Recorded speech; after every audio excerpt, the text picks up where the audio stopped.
Coucou à tous et bienvenue dans cette nouvelle vidéo. J'espère que vous avez passé de très bonnes vacances. Et moi franchement c'était trop cool et on a bien profité. Donc je reviens aujourd'hui pour vous parler d'une recette, enfin vous montrer une recette de brioche. C'est une brioche russe que j'ai faite plusieurs fois cet été et on s'est vraiment trop régalé à chaque fois.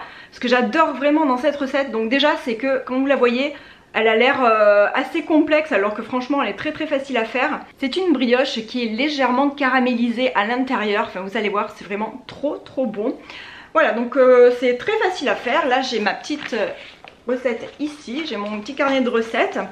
J'ai commencé à préparer les ingrédients, donc j'ai pas tout préparé, donc je vais le faire au fur et à mesure et vous allez voir c'est très facile. Allez on y va. Donc pour les ingrédients, c'est vraiment les ingrédients de base de la brioche. Vous avez du lait, des œufs, du beurre, du sucre, un petit peu de sel et de la farine. Et donc il faudra un œuf en plus, en fait il faut 3 œufs, mais il faudra juste le jaune ensuite pour dorer à la fin. Mais de toute manière, comme d'habitude, je vous mets tous les ingrédients dans la barre d'infos. Ah, évidemment il vous faudra aussi de la levure de boulanger, hein. Je ne vous l'ai pas mise là mais elle est ici. Alors moi j'ai choisi de la levure de boulanger en sachet, c'est de la levure déshydratée parce que c'est la plus facile à stocker chez soi je trouve. Et voilà, c'est la plus simple d'utilisation parce qu'elle est instantanée aussi, donc on n'a pas besoin de l'activer pendant 10 minutes contrairement à la levure de boulanger traditionnelle. Mais donc vous pouvez bien sûr prendre la levure traditionnelle, vous pouvez prendre aussi un cube de levure de boulanger, du boulanger. Mais moi j'ai jamais fait avec les cubes de levure fraîche, donc je prends souvent des petits paquets, enfin des petits sachets de levure instantanée ou alors de la levure à faire activer, mais là aujourd'hui j'ai choisi celle-ci. Donc pour faire ma brioche, moi je procède à peu près tout le temps de la même manière, je mets tout le temps les ingrédients quasiment dans le même ordre. Donc déjà je vais la faire dans le bol du KitchenAid, vous pouvez le faire dans n'importe quel bol de robot pâtissier, dans le Thermomix ça marche hyper bien aussi. Vous pouvez la faire à la main aussi, sauf que faudra pétrir, voilà, moi j'ai un bol donc je vais m'en servir. Je vais mettre les ingrédients dans l'ordre, donc en général je mets mon liquide à l'intérieur avec la levure. Pour cette recette il faut 250 ml, enfin 250 g de lait du coup. On va commencer par faire chauffer légèrement, tiédir légèrement le lait parce que moi il sort du frigo. Si vous avez votre lait à température ambiante, c'est très bien. Moi je vais le passer 30 secondes au micro-ondes avant de m'en servir dans ma recette.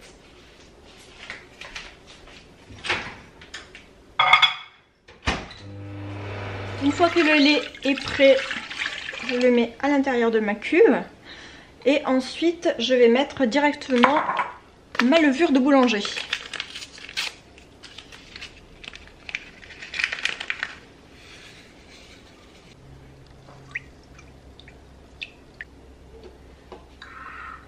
Ensuite, je vais rajouter 2 œufs battus.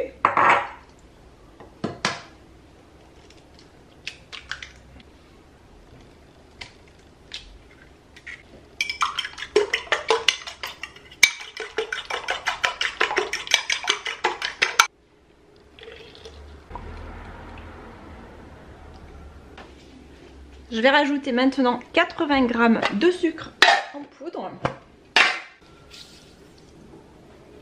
80 g de beurre.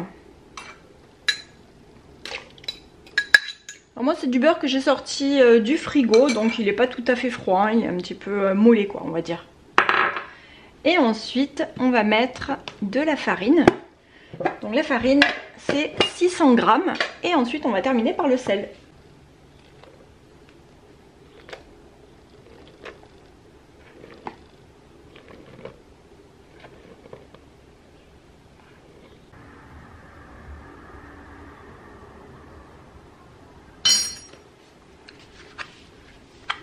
Et le sel, je fais toujours à l'œil en général, mais en gros ça donne une cuillère à café et demi de sel. Donc ça fait à peu près ça et ça. Voilà, maintenant que j'ai mis tout ça à l'intérieur de mon bol, je vais pouvoir le faire tourner dans le robot pendant à peu près... Alors il faut bien que ce soit bien mélangé, un petit peu pétri, donc je dirais à peu près entre 5 et 10 minutes. Bon, une dizaine de minutes, allez, on va dire.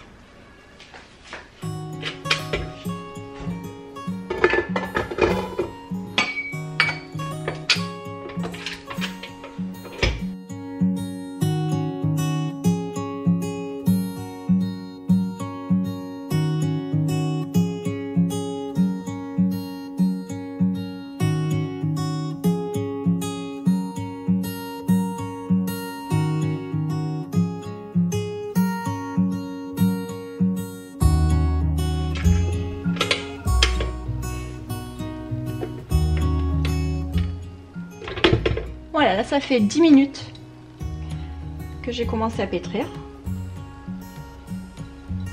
Et maintenant, on va la laisser reposer pendant minimum une bonne grosseur, donc 1 heure ou 1 heure et demie. Ça dépend toujours de la température qu'il y a chez vous.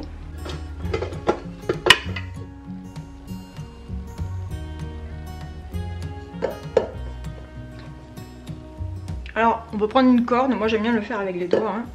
Je rabats un petit peu sur le dessus pour que ça fasse une boule, juste avant de la laisser reposer. Donc, voilà ce que je fais. Je rabats en une boule vite faite, hein. Vraiment vite faite parce que ça colle beaucoup. Et histoire que ce soit un peu plus ramassé sur elle-même. Bon, après je sais pas si c'est comme ça qu'il faut faire, hein. Moi je suis pas une boulangère ni une pâtissière, donc hein, comme d'habitude on fait de la cuisine de maison. Et de maman surtout. Voilà, donc ça me fait une petite boule comme ça, enfin une bonne grosse boule comme ça même on va dire. Maintenant je vais la couvrir avec un linge et je vais la mettre dans une pièce qui est assez tiède quand même, pour la faire lever comme je vous disais au moins 1 heure ou 1 heure et demie, ça dépend de la température de votre pièce.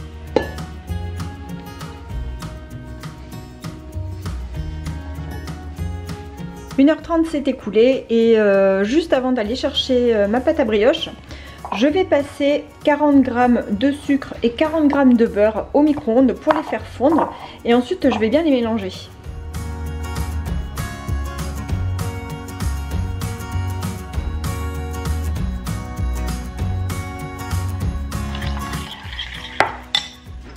Voilà, donc là c'est bien fondu, je l'ai passé à peu près... alors une première fois 30 secondes au micro-ondes, mon micro-ondes il est à 1000 watts. Et la deuxième fois, allez on va dire 10 secondes, mais j'ai remué entre temps, hein, pour que ce soit bien, bien homogène, bien fondu, voilà. Donc maintenant, je vais attendre que ça refroidisse un petit peu. Et ensuite, je vais aller chercher ma pâte à brioche. En attendant que le beurre et le sucre finissent de refroidir, je suis allée chercher mon moule. Alors moi c'est un vieux moule que j'ai ici. C'est un moule dont je me sers pour faire mon pain de mie, mon pain semi-complet, etc. Et c'est un moule qui est extensible et je me sers tout le temps en fait de papier à l'intérieur.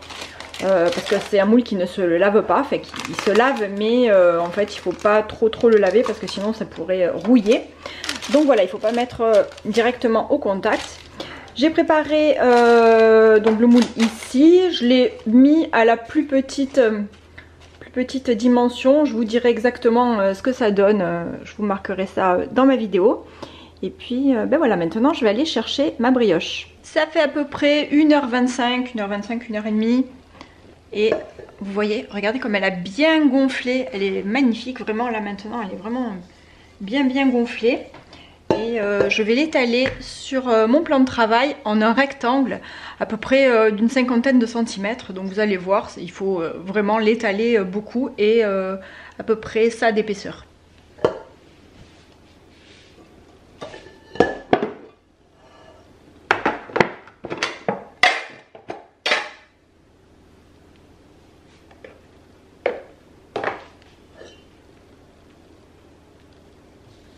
Alors je farine vraiment bien mon plan de travail pour pas que ça s'accroche. Parce qu'après pour la récupérer, si ça s'accroche au fond sur le plan de travail, c'est vraiment pas pratique du tout. Donc je farine bien.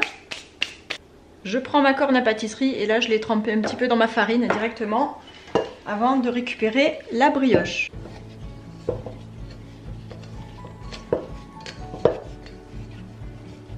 Donc là je procède aussi de la même manière à chaque fois, c'est-à-dire que je décolle les parois, enfin la brioche des parois plutôt, et ensuite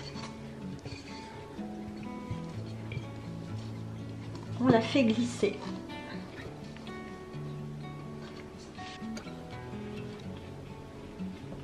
Donc elle est légèrement collante.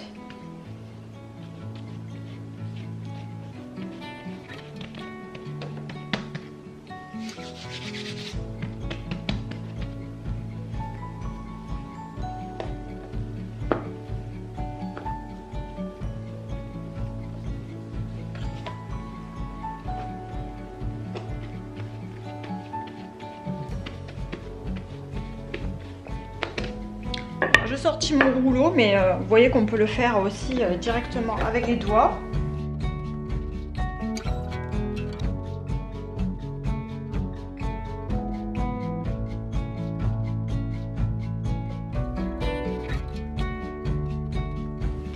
Voilà, alors le but c'est de l'étaler vraiment le plus possible en fait, mais sans la casser bien sûr.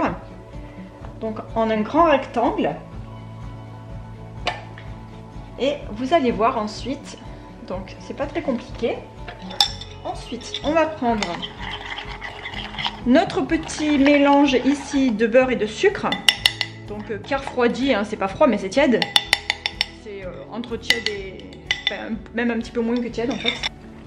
On prend un petit pinceau à pâtisserie et ensuite on va bien étaler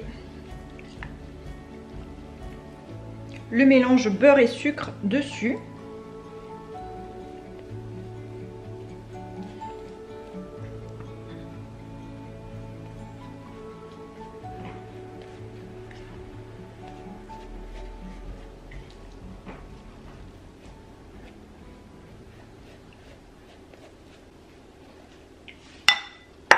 Et une fois que c'est fait, on va la rouler.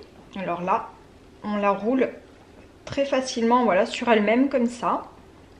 Et on va la rouler, on va bien la rouler jusqu'en bas.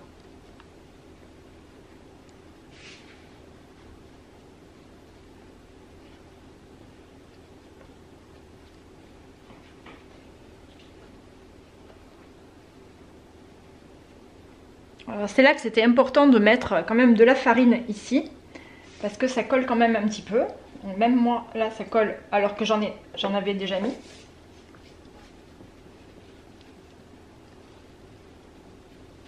Et on continue de la rouler comme ça.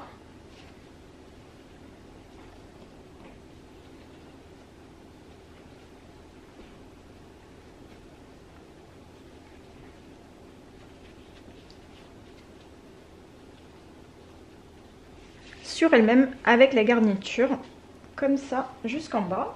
Voilà, ça nous donne un gros boudin. Et maintenant, on va couper les extrémités. Donc là, on va couper à peu près sur cette... à peu près comme ça, là, hein, je vais vous montrer. Donc ça fait à peu près ça. On coupe une première partie ici. Et on va couper l'autre extrémité également comme ça. Donc on se retrouve avec les deux extrémités ici. Et ensuite, la partie qui nous reste, la partie centrale, on va la couper en deux, comme ça. Mais on va s'arrêter à peu près à ce niveau-là. Donc je la partage en deux. Toujours avec ma... Moi je fais ça avec ma corne, hein, je trouve ça plus facile. Je la partage. Et je vais m'arrêter à peu près ici. J'écarte légèrement là et je vais placer une petite rondelle en fait ici. Voilà, à l'extrémité, comme ceci, très facile. Et ensuite, on n'a plus qu'à tresser et placer l'autre extrémité de l'autre côté.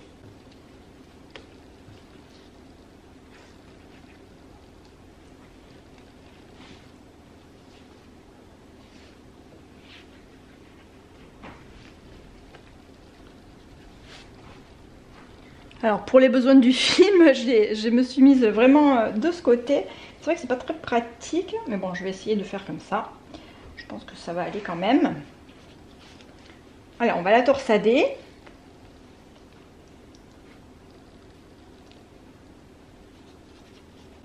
Alors plus ou moins serrée, hein, on peut la serrer ensuite. Hein. On peut faire ce qu'on veut ensuite, voilà, comme ceci. Et allez, je vais en faire encore un tour. Et là, je vais placer l'autre extrémité ici. Et je fais un petit nœud, hein, comme si je faisais un petit nœud finalement. Et voilà, donc voilà ce que ça donne. Maintenant, je vais la déposer à l'intérieur de mon moule. Hop.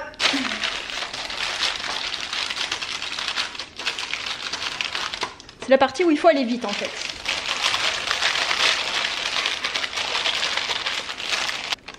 l'a mise à l'intérieur du moule, on va pouvoir couvrir à nouveau et la laisser à nouveau reposer, je dirais au moins 25 minutes, parce qu'ensuite il faudra l'enfourner et moi je l'enfourne à four froid à 180 degrés. Donc je vais la remettre avec le torchon et voilà, et on va la laisser reposer au moins pour 25 minutes. La pâte est en train de lever, moi je viens de séparer le blanc des jaunes d'un seul œuf. Là vous voyez il y a plusieurs blancs d'œufs en fait parce que je les conserve au frigo et puis au bout de quelques jours je fais un petit gâteau avec des blancs d'œufs ou alors je l'intègre dans une recette.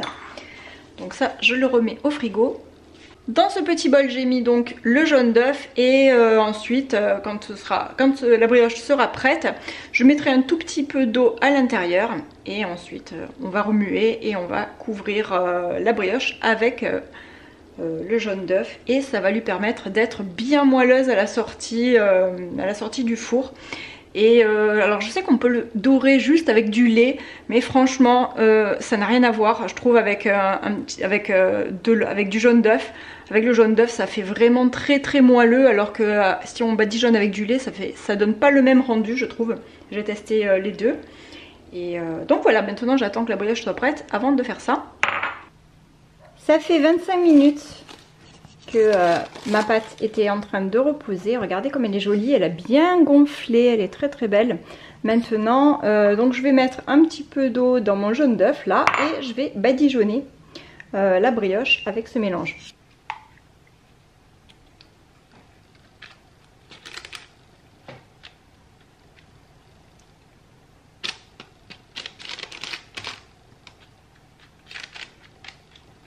Alors moi j'ai fait ma brioche nature, mais vous pouvez très bien la faire avec par exemple des pépites de chocolat ou à la fleur d'oranger, faites ce que vous voulez, ou des raisins secs même.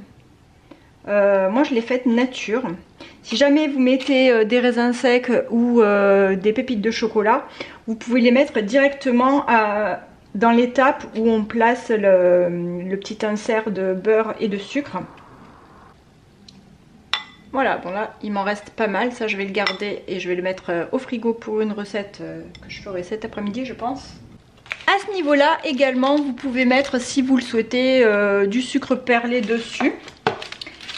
Et voilà, maintenant on va enfourner directement, donc sans préchauffer le four. Je vais mettre mon four à 180 degrés et je vais placer ma brioche dans la partie basse du four. Bon, moi je mets sur... alors c'est pas vraiment chaleur tournante, c'est sol pulsé ça s'appelle.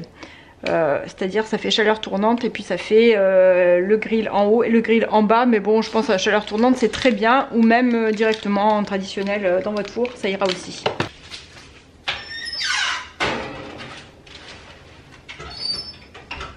J'ai mis mon minuteur à 25 minutes, donc là j'ai mis à 180 degrés hein, dans la partie basse du four, vous avez vu.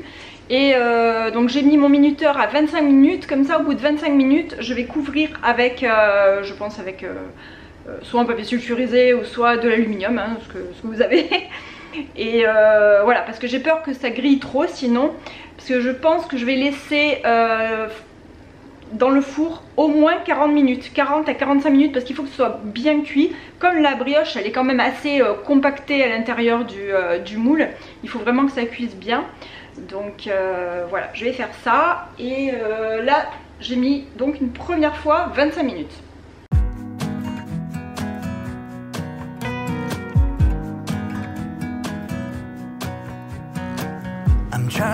Ça y est, je viens de la sortir du four. Regardez comme elle est belle, elle est trop belle, elle a bien gonflé.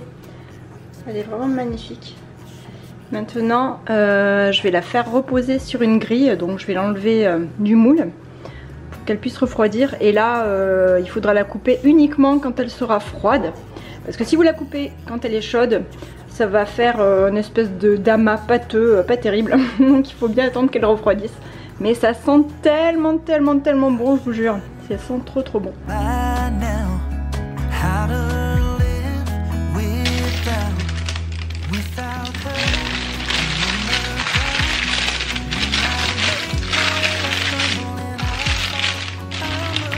Ça sent le caramel, ça sent hyper bon.